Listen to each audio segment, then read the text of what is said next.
tadi kita sudah mendengar juga bahwasannya Pak JK sudah melaporkan Rismon ke Bareskrim Mabes Polri.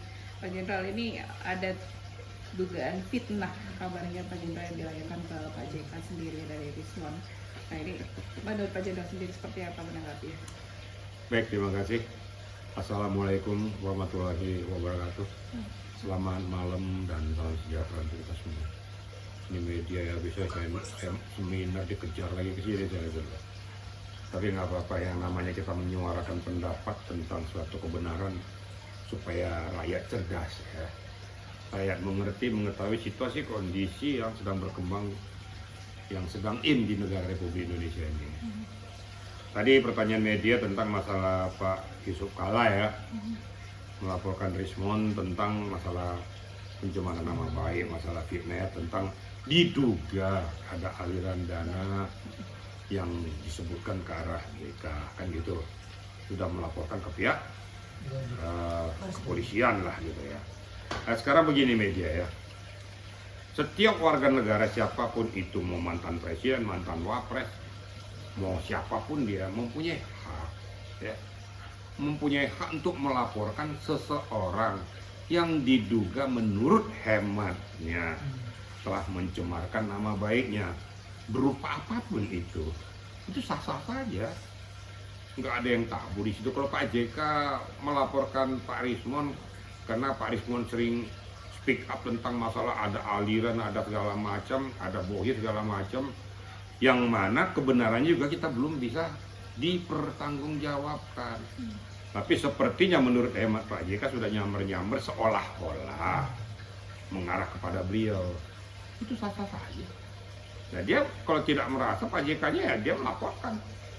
Nah Rismon siap untuk membuktikan kalau memang betul itu dia lakukan. Saya sayangkan nanti Rismon tidak ngomong sejauh itu, tahu-tahu ada yang nyamber, nambah-nambahin, membuat kisruh suasana, kan itu masalahnya. Tapi namun demikian, saya yakin dan percaya bahwa laporan dari para Pak JK ini kan akan diteliti, dianalisis oleh pihak penyidik. Muatannya dapat nggak dengan pembuktian-pembuktian yang ada bisa untuk bermuara ke penyidikan. Ini kan masih penyelidikan. Tentu tugas dan tanggung jawab daripada penyidik untuk melakukan penyelidikan. Nanti sampai sejauh mana mereka menganalisis pokok permasalahan, mengumpulkan bukti-bukti permulaan, apakah ada benang merahnya dengan apa yang dilaporkan oleh beliau. Baru nanti penyidik akan menyampaikan layak atau tidak ditingkatkan ke penyidikan. Kita lihat aja nanti. Saya rasa ya sah-sah saja. Nanti dengan seperti kayak gini, ya pasti penyidik akan memanggil, baik itu diperiksa Pak JK-nya karena dia melaporkannya, didampingi kuasa hukumnya, mungkin juga yang merasa sebagai terlapor akan diperiksa. Disesuaikan nanti komposisinya, apakah ada benang merahnya, irisannya dengan yang dilaporkan dengan yang melaporkan. Tentunya kan perlu pembuktian-pembuktian fakta-fakta yang ada di lapangan yang berisikan dengan pokok permasalahan ini. Ya mari saja sama-sama kita sabar, kita tunggu perkembangannya. Yang penting jangan kita campuri, jangan kita tunggangi untuk membuat kisruh kembali suasana. Ini kan semakin merebak, semakin melebar kemana-mana. Yang tadi ijazah, dugaan ijazah palsu melebar kemana-mana, nyamber sana, nyamber sini. Yang adalah laporan purnawirawan TNI segala macam untuk atas nama si Roy Suryo, yang mana dan nggak ada hubungan hukumnya. Kan ini kan masalah pidana, ranah pidana, apa hubungannya dengan PMH? Itu satu. Yang kedua, ya, ada nggak hubungan hukum si pelapor ini terhadap Polda Metro Jaya? Kan nggak ada hubungan hukumnya, hubungan emosional segala macam. Dia merasa dirugikan nggak secara moral maupun material dengan peristiwa ini? Kan nggak ada. Kalau saya untuk sementara dapat mengatakan bahwa ini absurd, error in persona. Sia-sia. Sia-sia. Ya sama aja kayak MK nanti kan. Nah, saya juga bingung juga lihat pengacara itu lapor ke sana mentok, lapor ke sini mentok, entah kemana lagi nanti lapor nanti. Ya sudahlah, kalau memang kita tuh piawai, kenapa sih nggak kita tunggu di era peradilan dan pengadilan? Ayo sama-sama kita membuktikan, ini kan peradilan pidana, nggak ada hubungannya dengan perdata. Apa hubungannya dengan perdata dilaporkan perbuatan melawan hukum? Ini kan arena perdata. Ya salah. Kalau saya bilang kan susah, saya bilang salah makan obat gitu kan.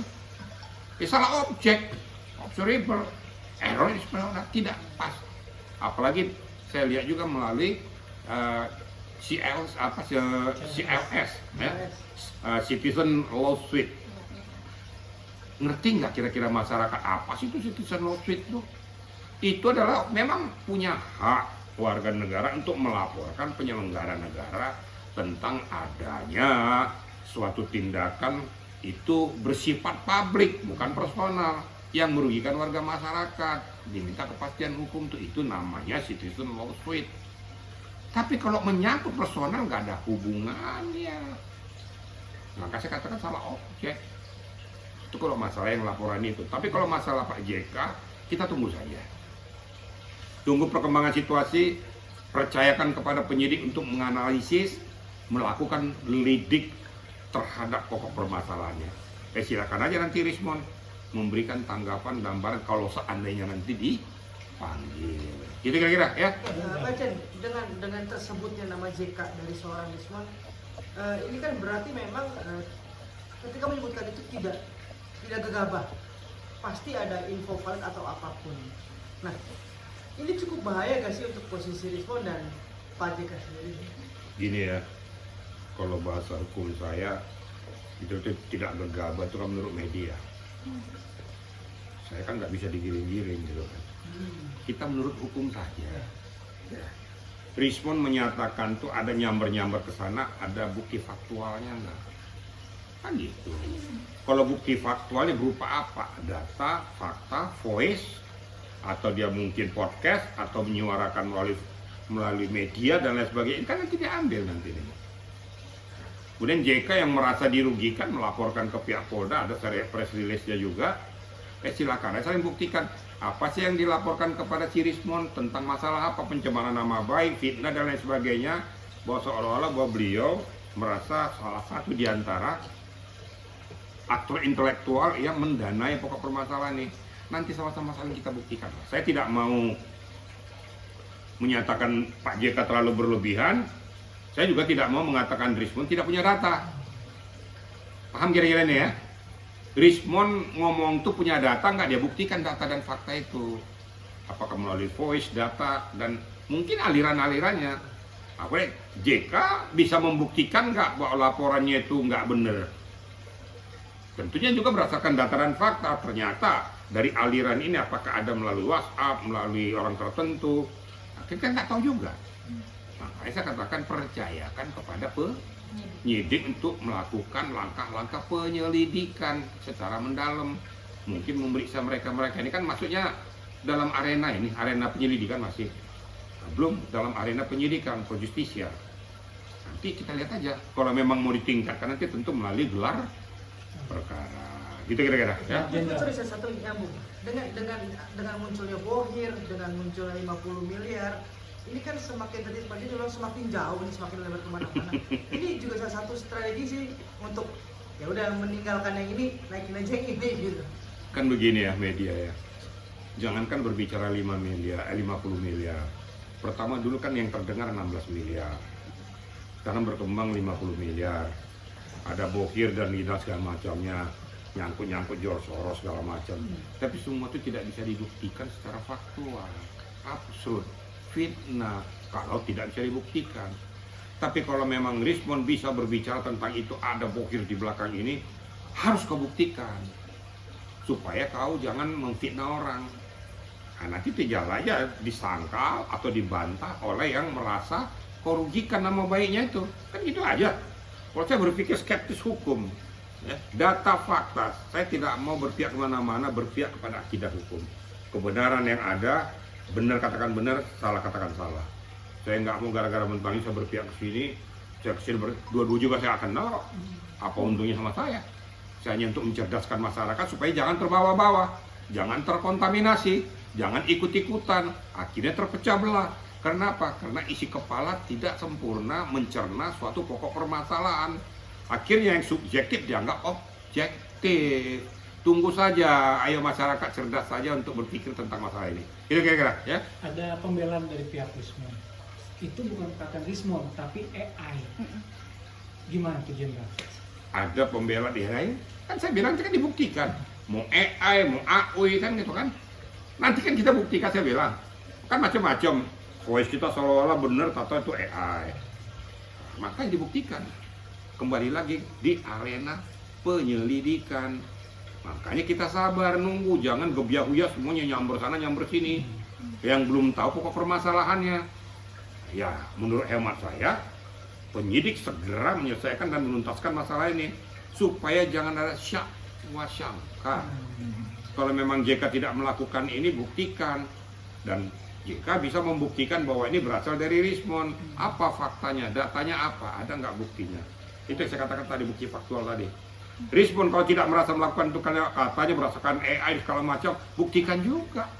Nanti kan kalau AI itu kan akan lari nanti pemeriksaan di laboratorium forensik, akan melihat ini asli nggak digital ini atau memang menggunakan AI. Ini kan jahat sekarang ini, jahat sekali AI ini. Pak Jenderal melihat Pak JK langsung melaporkan Rismon ke Barreskrim, apakah tindakan Pak JK ini tidak terlalu terburu-buru melihat, karena kan biasanya akan ada mungkin untuk somasi terlebih dahulu, Pak Jenderal.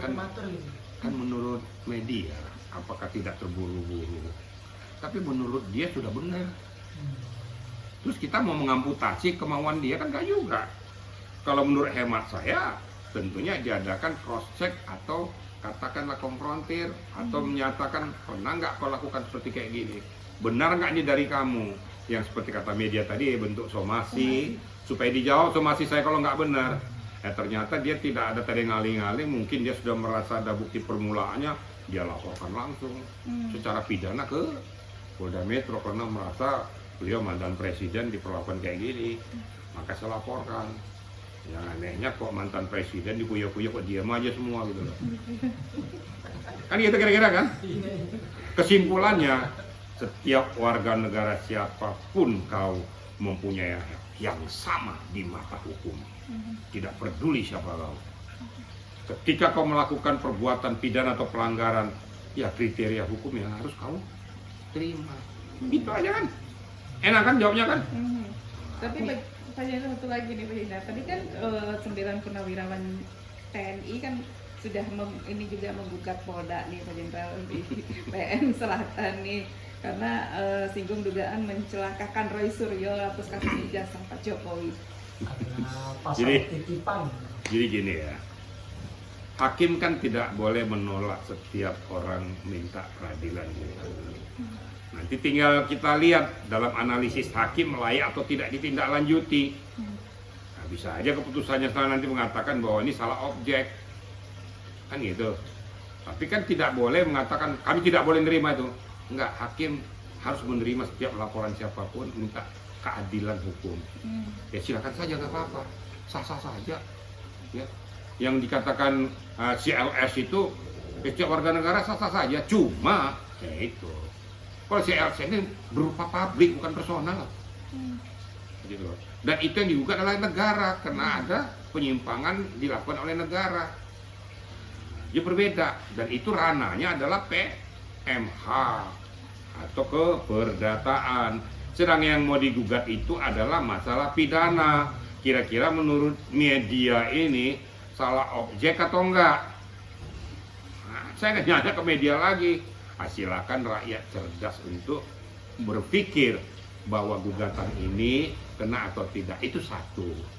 Yang kedua, ya, adakah hubungan hukumnya para purnawirawan ini dengan peristiwa itu? Apakah mereka merasa dirugikan baik secara moral maupun material? Apakah mereka kuasa hukum daripada si Roy Suryo? Berarti mereka bertindak atas nama siapa? Jawab aja, saya nggak mau menjabarkannya, jawab rakyat yang cerdas supaya jangan mau dibodoh-bodohin dengan peristiwa ini. Gitu kira-kira ya. Satu lagi Jenderal. Apa lagi tuh?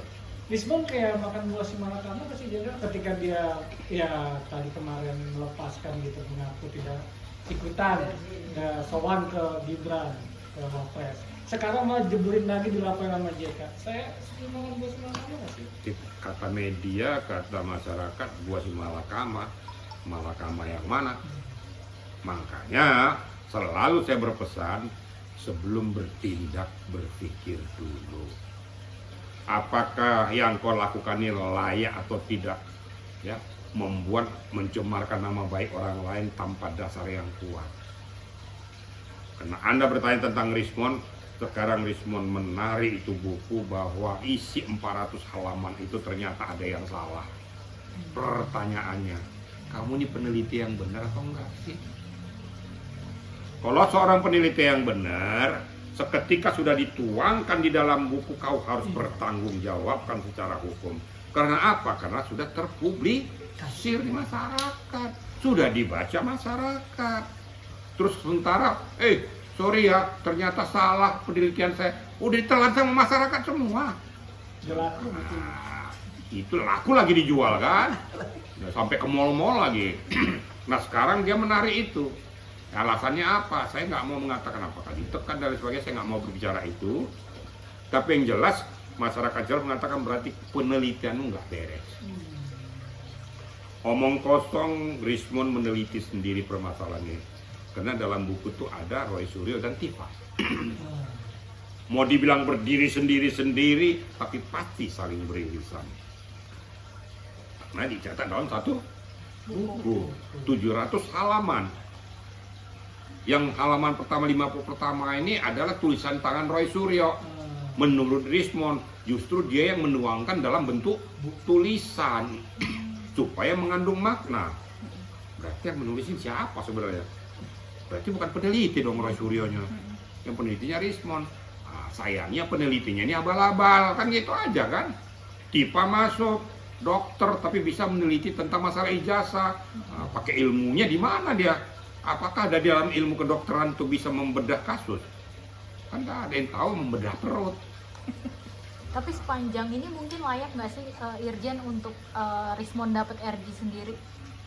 Saya tidak mau berandai-andai. Yang jelas pasti kan Pak Jokowi sudah memberikan restu RG dan melalui kuasa hukumnya Andi Aswan dan sebagainya dari komandan beranjaklah ke Polda. Tentu pihak Polda yang menentukan, menganalisis apakah layak diberikan RG dan menghentikan peristiwa perkaranya karena sudah mendapat restu dari Pak Jokowi. Ingat bahwa ini adalah delik aduan. Jadi kadang ada orang yang bilang ahli katanya tuh kalau satu di RG kan semua harus bebas. Ini pakai ilmu dia belajarnya di Antartika, bukan di Indonesia. Ya silakan aja nebak siapa, saya nggak mau ngomong yang mana, gue pikirin tuh. Yang penting tebaknya sendiri. Makanya kalau kita mau jadi ahli, sesuai dengan keilmuan kita, sesuai dengan sertifikasinya dan diverifikasi, kan gitu. Seperti saya tadi ngomong di mimbar, saya menggelegar ngomong karena saya punya landasan hukum, saya punya dasar berpijak untuk berbicara itu. Kenapa saya ngomong seperti itu? Karena itu aturan mainnya. Kita harus menguasai itu supaya kita dibilang hebat muncul di mimbar, salah pula ngomongnya kan. Justru menjatuhkan harkat martabat dan dicemoohkan orang. Makanya mari masyarakat jangan mau terombang-ambing dengan peristiwa ini. Sudahlah, mau apapun itu serahkan aja pengadilan. Kalau berbicara tentang ijazah Pak Jokowi, saya tidak mendahului hukum. Saya menyatakan bahwa Pak Jokowi punya ijazah asli. Berarti Pak Jenderal ini sudah melihat selama sejauh ini kasus ini kan masih terus bergulir dan sepertinya ini memang benar-benar tidak akan langsung selesai dalam waktu dekat ini juga Pak Jenderal. Berarti akan menuju 2029. Sama-sama kita tanya sama penyidik kenapa terjadi seperti itu. Kan gitu. Saya kan sudah pernah bertanya kenapa tadi waktu seminar tadi saya ngomong ada dari Kejaksaan Agung itu. Pak, mohon supaya itu digebuk itu, diingatkan JPU-nya di dalam memberikan petunjuk kepada penyidik supaya segera dituntaskan supaya berbuara ke pengadilan. Saya ngomong kan tadi kan, saya kata dia ngaling-ngaling. Silakan aja berbicara. Kalau memang benar katakan benar, enggak katakan kalau memang PSBB 19 memang tidak cukup, ngomong aja sehingga masyarakat bisa mengerti, mengetahui dan memahami. Tapi kalau seandainya jaksa peneliti sudah masuk ke sana untuk menyatakan dikembalikan dengan petunjuk ini, berarti kan sudah ada benang merah sebenarnya. Kenapa tidak segera diselesaikan? Supaya jaksa juga menyiapkan dakwaannya. Nanti peranglah di pengadilan, saling adu data, bukti, fakta, dan saksi-saksi yang menguatkan. Cuma itu aja kan. Kadang-kadang hukum yang sebenarnya transparan di depan mata dibelok-belokin gitu loh. Ya kadang-kadang saya ketawa sendiri gini, gimana mau jadinya hukum kita ini kalau kayak gini. Akhirnya masyarakat berpikir, jadi yang dibilang tajam ke bawah, tumpul ke atas, jadi adigium. Bagaimana supaya mengamputasi itu? Laksanakan penegakan hukum yang benar, laksanakan kebenaran hukum yang benar, berpihaklah kepada keadilan. Saya berani bicara gitu selama saya bertugas, saya tidak pernah mengamputasi hukum. Hukum harus ditegakkan. Katakan kalau salah-salah, benar-benar. Kalau dia benar, bela. Sudah saya lakukan pada saat Karo Wasidik, Karo Propos. Kalau salah, katakan salah. Kalau benar, saya dukung. Saya putihkan, saya bersihkan. Itu yang betul. Jangan gara-gara kepentingan sesaat atau sesuatu hal. Akhirnya menabiskan hukum yang benar. Mengamputasi hukum yang benar jadi tidak benar. Rusaklah negara kita. Makanya saya bilang kalau ditanya masalah penegakan hukum kita, saya sendiri pusing. Kenapa? Yaitu kapan lagi rakyat menerima kebenaran hukum yang itu, yang harus ditunggu dan dinanti-nantikan masyarakat. Makanya wahai kau penegak hukum, buka matamu lebar-lebar bahwa kau bertindak atas nama hukum. Jangan cederai masyarakat, jangan cederai pencari keadilan. Berikan keadilan sebenar-benarnya. Kalau memang benar katakan benar, salah katakan salah, supaya semua jadi jelas. Itu kira-kira dia. Oke.